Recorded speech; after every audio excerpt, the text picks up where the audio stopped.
This is our beginning of our next chapter. It's impact of digital technologies. Um, this is one of those chapters that has grown significantly over the last couple of years because obviously, they changed the junior cert paper around. The first paper was 2019. It's kind of a new course, and obviously they're trying to modernize business as much as possible. So there's been a lot more information put into digital technologies and discussing their impact. Um, there's a hell of a lot of slides here where I'm not going to get you to write down everything. There'll be certain things that I'll highlight after the PowerPoint, and I'll say this slide, this slide, this slide, but there won't be as much writing. It'll just be more kind of covering material, and we'll do a couple of questions over the course of covering this topic. But it's not necessarily one of the most commonly tested compared to maybe some of the ones we've looked at so far, like insurance. It's very, very common in the exams, but obviously digital technologies is coming more and more into business and every subject. So without further ado, so what are digital technologies? They're a set of technological tools and resources used to communicate, create, distribute, store, and manage information. Basically, they are involved in every aspect of any technological aspect of a business. Again, there's no need to take notes down from the PowerPoint. I can go through that after. Some of this stuff is kind of just covering. So digital technology is an organization. So impact is an effect or influence on something. The impact of digital technologies can be positive or negative. So quite simply, positive what it brings, negative generally comes at what it costs. So how does an organization use digital technologies? This stuff is so broad because it's literally for everything. For checking their accounts, for researching, for producing. There's businesses now that use automated machines to produce all of their goods. There's very few, factory workers. Most of the stuff is just machines and people monitoring the machines. I mean, if you go into Tesco, not only do they have self-checkouts, they also have that little gizmo that you can walk around the shop with, and you can scan the items while you're walking around the shop. Everything's become more and more modernized towards being, more use of technology to speed things up and to make things more efficient, to communicate with suppliers, customers, employees, to promote and sell their products and services online. So ICT, information communication technologies. What I'm going to do actually is I'm just going to tell you the slides. If you want to just have a pen at hand, I'm going to tell you the slides now that will need to be taken down, and you can do that after. Slide number 5 about digital technologies and organization, and slide number 6 are 2 slides that you'll need to take down. So here, information and communication technologies, a common short question: what does ICT stand for?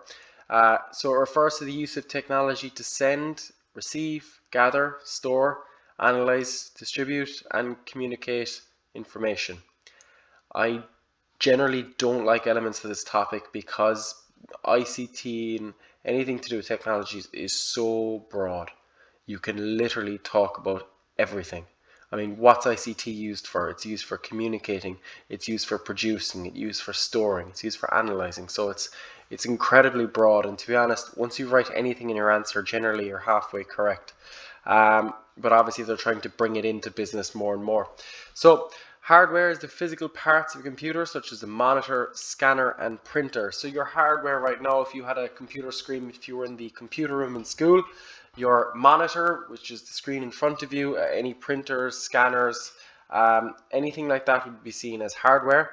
Whether software is anything that's actually generally on the computer itself. So your Microsoft PowerPoint that I'm using, anything to do with your general programs that are installed on computers, they're all software. So digital technology is used by organizations. Again, you don't need to take a slide down unless I highlight it. There's a pile of different things here we'll be looking at. Word processing, spreadsheets, email, the internet. More and more now obviously being used for video conferencing, which is online meetings. That's the way that the world has gone in the last year, and pretty much closing in on a year. and you know, this kind of stuff is going to become more and more prominent in exams, especially over the next couple of years, just because obviously the sign of the times. So what technologies are used by organizations? We have a load of different things here, and we're going to go through some of them. So a database is a computer program that files and stores information in a very structured way that can be searched for specific details. So your database online is basically a list of information. It's a list. If a company had a database, they'd have a database of, you know, all of their products and how much products they have and what they generally sell for and where they get them from. It's basically just a file sheet. That's what our database is. Okay, so advertising and selling products through websites has allowed global e-commerce to flourish. Advertising and selling online has obviously become much more prominent in the last couple of years than, you know, what people might have done before, where they would have handed out leaflets, you know, whether it's through the post or something like that, to advertise for their company. And you don't see that as much now. There might be a local takeaway or something that might have a leaflet and drop it into somebody's door, but if you're generally selling anything outside of that, if you're trying to sell you know, something from Super Value or Lidl or Aldi or any supermarket like that, they generally don't spend as much time producing leaflets, and they certainly don't go around the place handing them out, or any kind of large I know Smiths and Argos had to cancel their catalogs for Christmas this year because obviously of the paper and passing it around and things like that. They just decided not to do it. But that stuff is kind of things being phased out. If anyone, I know when I was younger, I bought the Smiths catalog every single year. You'd have it, you'd look through, see what you wanted for Christmas, and that kind of stuff now is being phased out because people are advertising online. It's the new age. The many people using their smartphones to buy product is called mobile commerce, or m-commerce. So that's obviously, you've heard of e-commerce. It's mobile commerce was basically just anything to do with shopping and banking online. So I'll just get you to take down there, if you want to pause the video after I say this. Mobile commerce is for people buying, shopping and banking online on their phones. Sorry, banking on their phones. It's m-commerce. So cloud computing, for saving, storing and accessing information remotely on the internet, the cloud. Google Classroom is a cloud. I put up a PowerPoint onto a online storage system, and you can access that from anywhere. And before that, what we had generally was, you know, people going around the place with USBs. If you wanted to store something, you needed to store it on a, you know, a physical hardware piece, a USB that you plug into the computer, save your document onto the USB and carry that with you. Now you can just save everything on Google Drive. I have everything backed up in Google Drive. I've learned my lesson from previous times of not backing things up. And obviously that's cloud computing. It's much more accessible because I can just log on to my Google account and access that information anywhere. So Wi-Fi, again, some of this stuff is just going through terms. You don't need to take this stuff down, and I'm pretty sure you're all aware what Wi-Fi is.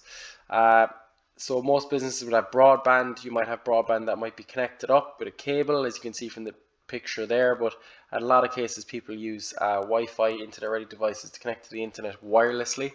I don't need to go through what Wi-Fi is. It's a wireless connection. I'm sure you've all heard of the term. So video conferencing, this is something that is bound to appear on exams. Generally, you know, a form of a long question discussing something to do with video conferencing, just because of how teaching and working has you know, mainly gone online in the last year compared to previous years. So video conferencing allows people in different locations to communicate using audio and video. Quite a simple concept, but I'll get you to take it down. So slide 14 as well. I think it was 5, 6, and now 14 that I'll get you to take down. Most of the rest of the slides are quite short. So businesses use social media to keep in touch with consumers, customers, to promote products and services to a potential global market. And I'm sure you're all aware that's how businesses now would usually garner as much interest in a product. Black Friday is a huge example. Black Friday every single year. I always forget about Black Friday.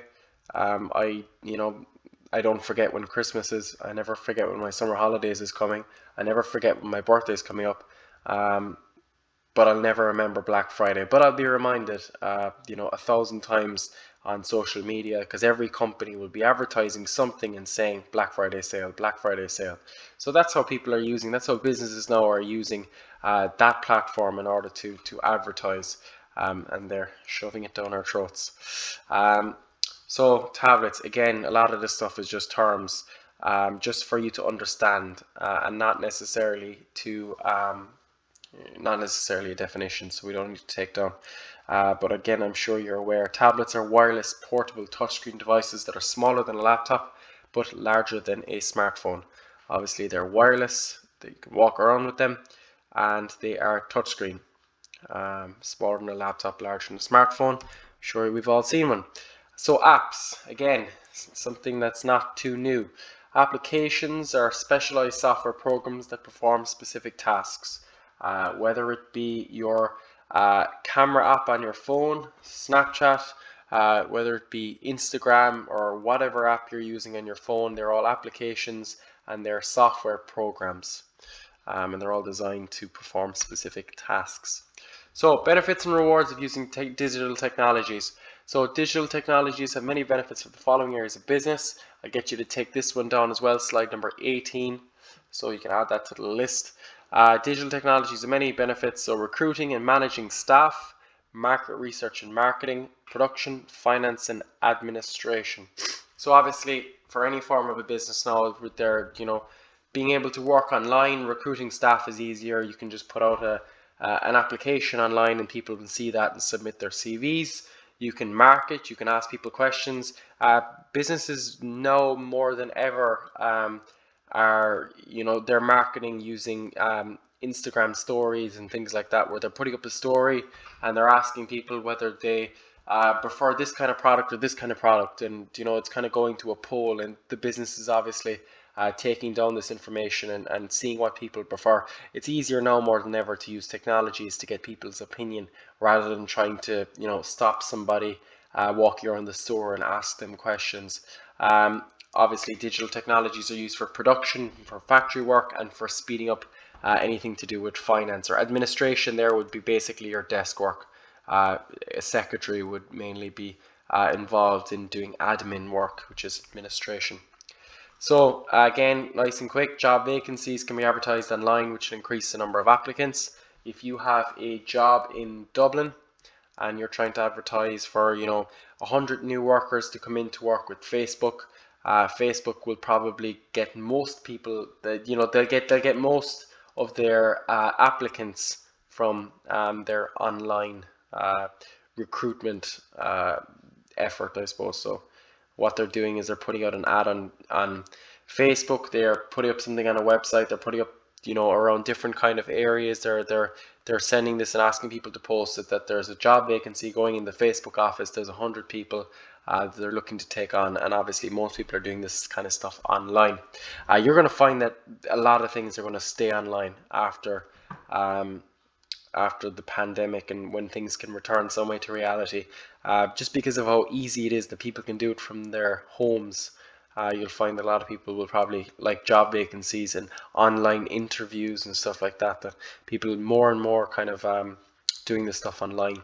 So shared calendars, again, this is just for understanding, it's not a term. Employees can use online shared calendars to view staff meetings and appointments, and Google, Apple, all these companies will have a good kind of network set up, so that if you create some form of an appointment, if you create some form of a task or something like that, you can have that automatically added to a calendar.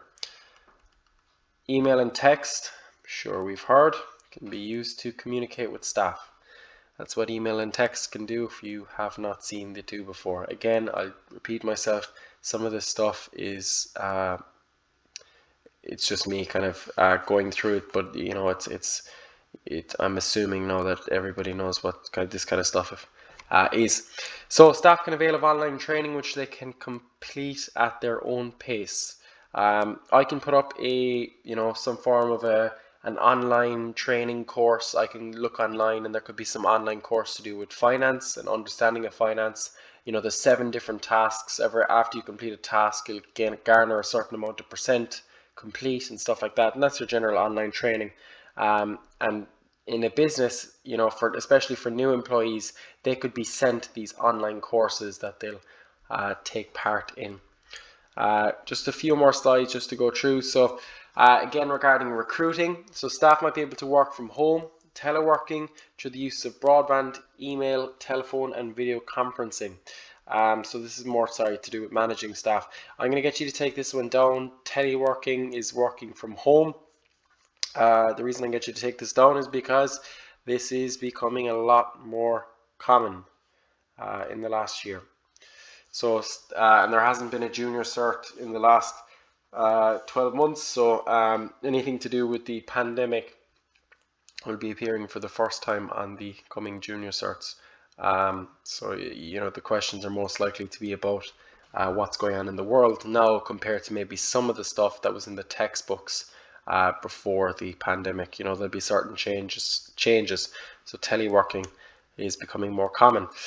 Loyalty cards, that's a Tesco club card. There's a super value card as well. You're often asked at a checkout, do you have a club card? Do you have, I forget what the super value card is called. But the information on consumer spending habits can be gathered through loyalty cards. And these are kind of clever plays by the business, by Tesco, because they're able to see who's the shopper, what are they buying, how often do they go to the store, when they go to the store, what do they regularly buy. And generally this information is just useful for the company, just for marketing, just to kind of assess what customers are interested in buying. And sometimes it can even be helpful for them to see how often they need to stock their shelves. This information is just stored again on databases online. So was it one? I'm trying to remember where I was aiming to stop. I think it's just two more that we're doing. Very quickly, again, market research can be gathered and analyzed quickly and easily by doing online surveys. So if I put up a survey and I ask people which item they prefer, or which colors they prefer, or what kind of design would they prefer, I'm engaging in an online survey. Customer information stored in databases can be used for digital marketing purposes. So if you have any form of a club card or anything like that, and Tesco are able to track what you're buying and when you're buying it, this is all stored in databases and it's used for direct marketing purposes. You'll see this all the time, especially with your ads on your computer. If you go on right now or whenever you're on your phones and you search up something new to buy, if you start searching up new boots, new football boots, don't be surprised the following day when you go on your phone and an ad pops up for a pair of football boots. You can literally search up anything popular, and then in the following couple of days when you check social media or whatever, those items will start appearing as your ads. And this is because the information that you're typing into your phone is stored on a database. Your cookies are being saved, and obviously this is kind of feeding direct information to companies who are obviously paying Facebook and paying Instagram for their products to be shown. This is huge actually. For the biggest market for this is for new families, for parents that are expecting to have a child. If you were to go online and start looking up buggies, if you go online and start looking up anything to do with a newborn, your ads are probably going to be spammed with items to do with babies and newborns, because it's a huge market. Generally, when somebody's having a new child, they spend thousands on prams, buggies, and cots and all these different items. I obviously don't really know too much about it, but spending a crazy amount of money on clothes, because every parent feels like they need to have everything and the best of everything for their new child. So companies are very aware of this. So if you literally just go onto your whatever search engine and start typing and looking for some of this stuff, you will be flooded with ads on those items for the next couple of days. So all this information is used for direct marketing purposes. Last one, so products and services can be promoted and sold globally using a company website and social media to target customers. And obviously, as I previously just said, You know, they have their website and they have especially their social media, and they will put up as much posts about their sales and what they're selling in order to get your information. So that's coming up in 20 minutes. That's our lesson for this Wednesday. Again, it's kind of just a case of just going through this material. There's not a whole lot that's been previously examined on digital marketing. It kind of hasn't really come into exams much, but it will more, because especially regarding the changing times we have. So there'll be a few things that I'll ask you the next day to take down in your notes, but not too many. Anything I've called out there, please take it down, but the rest of it, it's just a case of covering it, and we'll have our next lesson to follow.